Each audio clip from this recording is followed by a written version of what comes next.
The house had been empty for 9 years. That's what the realtor said. No furniture, no owners, no neighbors who remembered anyone living there recently.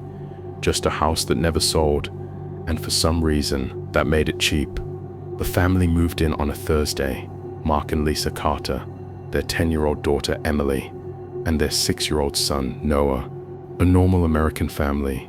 No history of horror, no belief in ghosts. They laughed when the moving truck pulled away. "This place is quiet," Lisa said. "Too quiet," Mark joked. No one laughed at that. The first night passed without incident. The second night too. But on the third night, something changed. At 11:57 p.m., the house made its first sound. A slow, deliberate footstep. Above them, Mark froze in bed. The house had only one floor, no attic, no upstairs. Still the sound came again. Step, pause, drag. Lisa whispered, "Did you hear that?" Mark nodded. Then Emily screamed from down the hallway. They rushed to her room. Emily was shaking, pointing at her closet.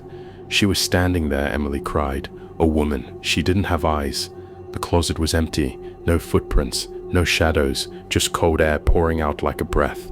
They didn't sleep that night. The next morning, Mark checked the house records. Nothing. No deaths, no crimes, no missing persons. But when he asked the old man across the street, the man went silent. Then he said one thing. People don't move out of that house. They stop answering. That night, the sounds returned. But this time, they weren't upstairs. They were in the walls, scratching, whispering, soft crying that sounded like it was coming from inside the drywall. At 12 a.m. exactly, the hallway lights flickered, and every door in the house opened at once. Noah began talking to someone, not imaginary. He described her perfectly. "She stands in the corner," he said. "She waits for midnight. She says this was her house first." Lisa tried to leave. The front door wouldn't open.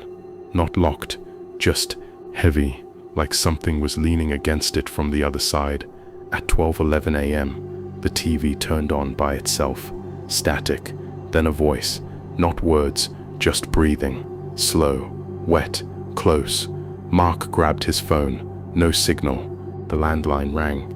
He picked it up and heard his own voice whisper, "You shouldn't have come back." That's when the knocking started. From inside the house, from the walls, from the ceiling, from beneath the floor. At 12:30 a.m., Emily disappeared. No scream, no footsteps, just gone.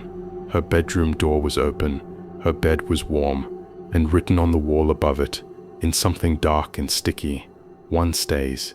Lisa broke down. Mark searched the house. Every room felt smaller. The hallway seemed longer. The house was rearranging itself.